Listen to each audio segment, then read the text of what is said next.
अगर किसी व्यक्ति ने एक बार कोई एक्सपेरिमेंट कर लिया अपनी परिस्थितियों को देखते हुए, तो जरूरी नहीं है कि सारे लोग वैसे ही एक्सपेरिमेंट करेंगे और सफल भी हो जाएंगे, क्योंकि एक्सपेरिमेंट के लिए वातावरण का होना, परिस्थिति का अनुकूल होना बहुत जरूरी होता है। जैसा कि हमने पिछली वीडियो में बात किया था कि हम जो है आज बात करेंगे मनमोहन सिंह एक्सपेरिमेंट क्या है। आपने हमारे पिछले वीडियो नहीं देखा है तो डिस्क्रिप्शन में लिंक है, लिंक पर क्लिक कीजिए, पिछला वीडियो देखिए, उसके बाद इस वीडियो को आप ज्यादा बेहतर ढंग से समझ सकेंगे। नमस्कार, जय हिंद, मैं हूं धनजीव तिवारी, आप देख रहे हैं हाइलाइट्स न्यूज मीडिया। मैंने अपने पिछले वीडियो में आपको बताया था कि सोनिया गांधी ने मनमोहन सिंह एक्सपेरिमेंट किया। उस एक्सपेरिमेंट को कुछ और लोगों ने अपनाया, लेकिन वो विफल रहे, उस एक्सपेरिमेंट को पूरा नहीं कर पाए। अब यही बात मैं फिर से कह रहा हूं कि क्या कांग्रेस अपनाने वाली है गांधी परिवार से बाहर के अध्यक्ष को रखकर। तो चलिए, अध्यक्ष की बातें तो हमने पिछले वीडियो में किया था, अब हम देख लेते हैं कि मनमोहन सिंह एक्सपेरिमेंट क्या है। जब 2004 में कांग्रेस सत्ता में आई तो उसे एक प्रधानमंत्री की आवश्यकता थी और कांग्रेस में प्रधानमंत्री के दौर में थी सोनिया गांधी। हालांकि कुछ बहुत सारे कारणों थी, सोनिया गांधी के विदेशी नागरिक होने के साथ साथ और भी कुछ कारणें थी जिसकी वजह से सोनिया गांधी भारत की प्रधानमंत्री नहीं बन सकती थी। उनको हालांकि बनना चाहती थी, लेकिन कुछ लोगों ने मना कर दिया।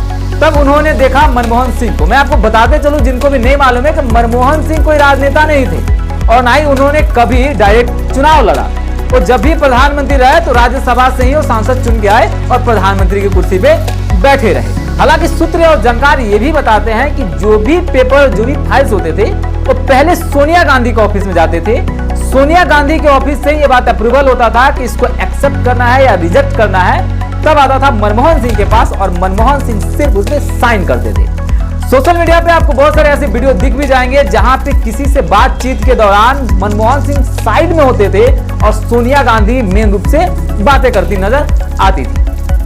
अब चूंकि इस एक्सपेरिमेंट को सोनिया गांधी ने अपनाया और सफल भी रही, 10 साल तक सरकार चलाई भारत के अंदर। अब इसी एक्सपेरिमेंट को भारत में कुछ और राजनेताओं ने अपनाया, लेकिन वो अपनी परिस्थिति को समझ नहीं पाए। इस एक्सपेरिमेंट को सबसे पहले अपनाया था हमारे बिहार के चाचा जान नीतीश कुमार ने। जब पिछले दिनों उपचुनाव में नीतीश कुमार के पार्टी को करारी हार मिली थी, तब उनको लगा कि अब जनता का सेंटीमेंट अगर बनाए रखना है और सहानुभूति लेना है तो कुछ इमोशनल गेम खेला जाए। और इमोशनल गेम खेलते हुए उन्होंने ऐलान कर दिया कि वो मुख्यमंत्री पद से रिजाइन कर रहे हैं, और उन्होंने रिजाइन कर दिया।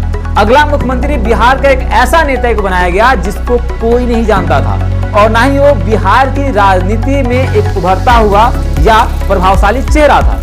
तो मुख्यमंत्री बनाया गया जीतन राम मांझी को। उन्हें लगा कि जीतन राम मांझी को मुख्यमंत्री बना देते हैं, खुद कुर्सी के पीछे रहेंगे और वहां पे जो है पूरा कंट्रोल अपने हाथ में वहीं से रखेंगे। लेकिन नीतीश कुमार भूल गए कि मनमोहन सिंह नेता नहीं थे, लेकिन जीतन राम मांझी नेता हैं। जीतन राम मांझी मुख्यमंत्री बने, उसके बाद से जीतन राम मांझी ने अपने हिसाब से काम करने लगे।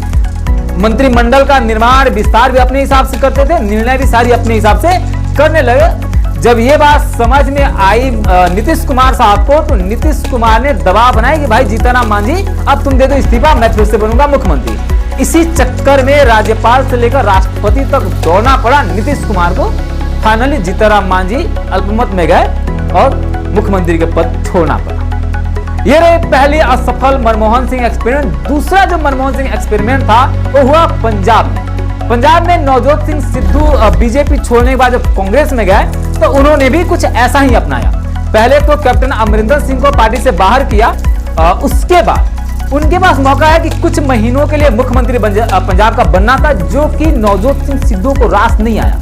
नवजोत सिंह सिद्धू को फुल टाइम मुख्यमंत्री बनना था, तो उन्होंने ही एक्सपेरिमेंट किया, मनमोहन सिंह एक्सपेरिमेंट, और उन्होंने चरणजीत सिंह चन्नी को मुख्यमंत्री बनने की पेशकश कर दी। कांग्रेस के हाईकमान से बोल दिया कि चरणजीत सिंह चन्नी को मुख्यमंत्री बना दिया जाए। हालांकि इसके पीछे का मकसद वही था कि चरणजीत सिंह चन्नी जो है वो मुख्यमंत्री बन जाएंगे और नवजोत सिंह सिद्धू पर्दे के पीछे से उन्हें कंट्रोल करेंगे। लेकिन यहाँ भी वही हुआ, चरणजीत सिंह चन्नी भी नेता निकले। चरणजीत सिंह चन्नी मुख्यमंत्री तो बन गए, लेकिन नतीजा ये हुआ कि अब वो अपने कैबिनेट का विस्तार अपने हिसाब से करने लगे और जिन नेताओं की सिफारिश सिद्धू ने की थी उनको रिजेक्ट कर दिया।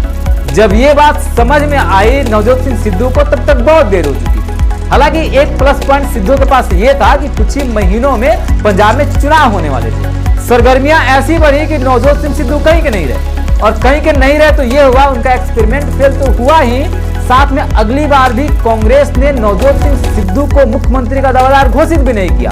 और दूसरा जो छुरा लगा वो ये था कि नवजोत सिंह सिद्धू भी अपने सीट से हार गए और चरणजीत सिंह चन्नी भी अपने सीट से हार गए। इसीलिए मैं बार बार एक बात कहता हूं कि देश में सिर्फ एक ही मनमोहन सिंह है, दूसरा मनमोहन सिंह नहीं है, और ना ही कोई नेता दूसरा मनमोहन सिंह बन सकता है। तो कुल मिलाकर बात यही थी और मेन मुद्दा यही है मनमोहन सिंह एक्सपेरिमेंट का।